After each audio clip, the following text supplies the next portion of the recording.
Let us start with the SAML. So what SAML is? It stands for Security Assertion Markup Language.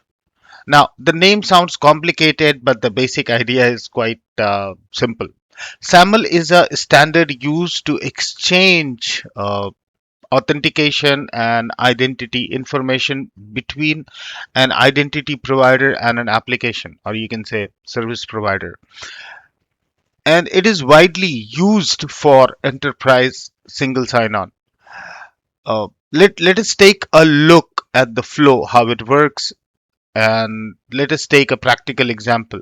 Now, the service provider is Salesforce and identity provider is Microsoft Entra ID. So,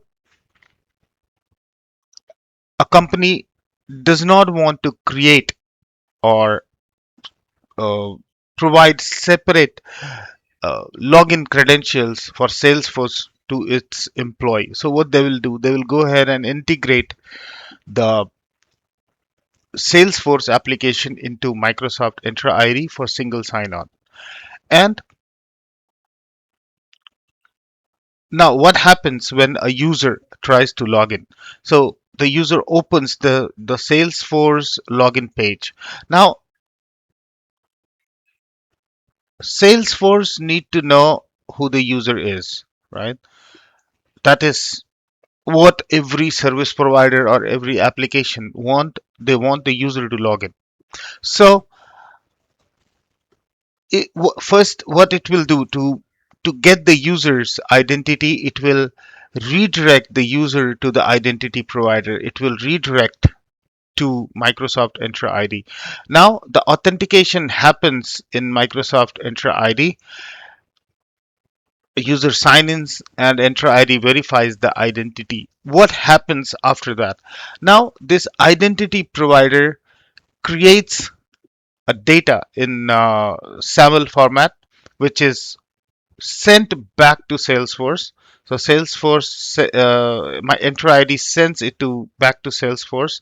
Now in that assertion markup language, security assertion markup language, there are attributes which are passed on to Salesforce by Microsoft Entra ID to assure that the user who is trying to log in is actually authenticated and can be valid. So now Salesforce trusts Microsoft Entra ID and it grants access to the user. The user is inside the application. From a user perspective, it is very simple. They can see the user will open Salesforce, authenticate with Entra ID, and return to Salesforce, and access is granted. Now, user access Salesforce using their corporate identity, no separate Salesforce password is required. So, what is a SAML assertion? A SAML assertion is a statement made by the identity provider about the user.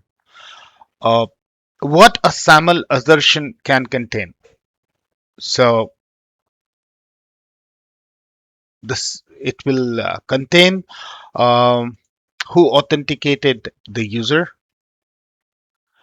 user's identity, when the authentication occurred, information about the user such as their email address, additional attributes that the application may need. Based on the application permission, they might need additional information, and this SAML assertion contain this data about the user.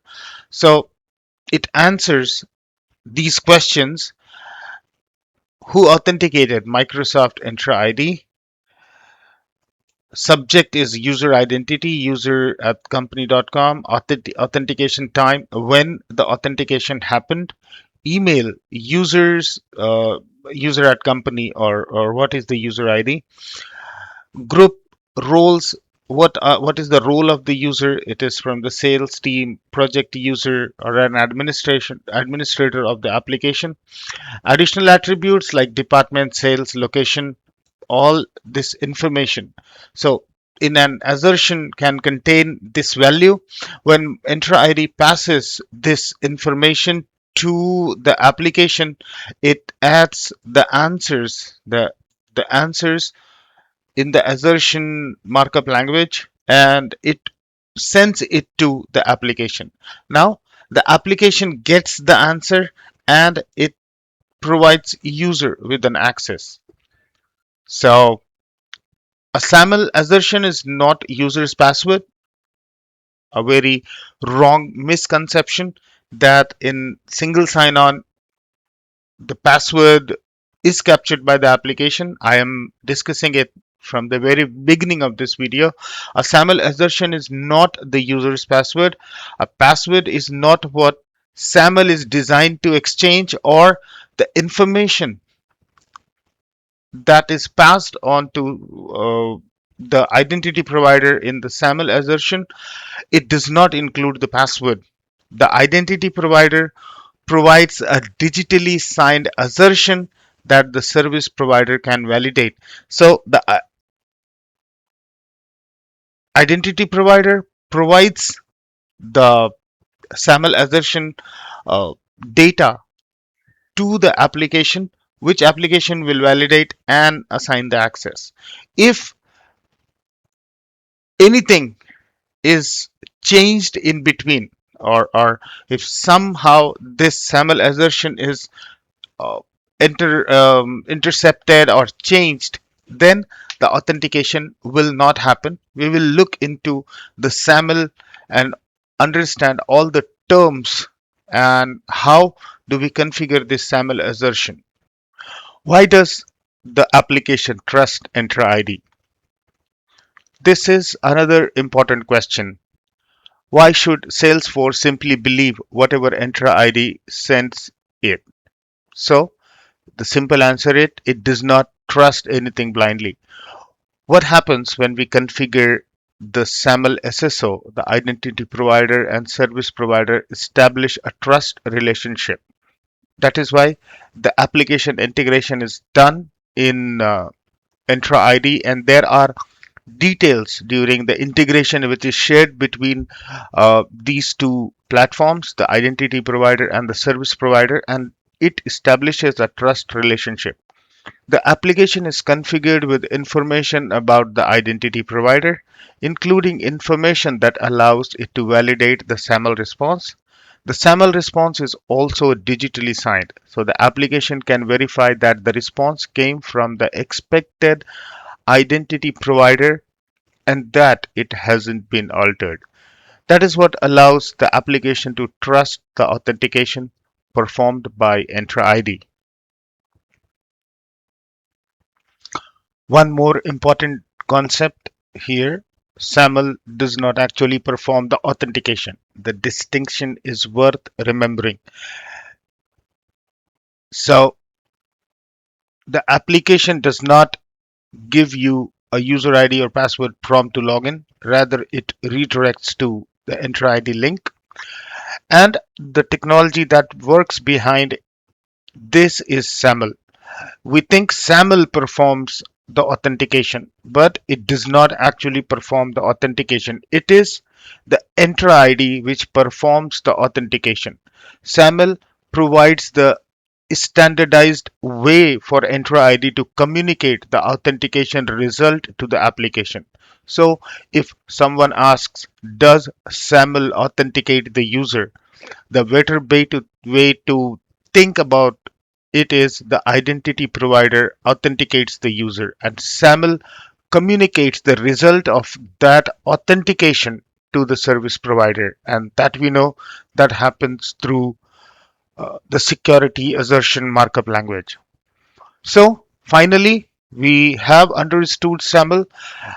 In the end of the video, for SAML and for OIDC as well, I will show you the demo how we integrate an application, how we register an application inside Entra ID, what is an enterprise application, and what is application registration. So for this SAML part, understand the flow once again. Step 1, the user wants to access the application. Second step, the application redirects the user to the identity provider. Step 3, the identity provider authenticates the user. Step 4, the identity provider creates a SAML assertion. Step 5, the SAML response is sent back to the application. Step 6, the application validates the response. Step 7, the application establishes a session for the user and the user gets access. That is the fundamental idea behind SAML-based single sign-on. In the next section, we can go one level deeper and look at what is actually inside a SAML assertion and the key SAML parameters you will use when configuring an enterprise application in Microsoft Entra ID, such as entity ID, reply URL, and sign on URL.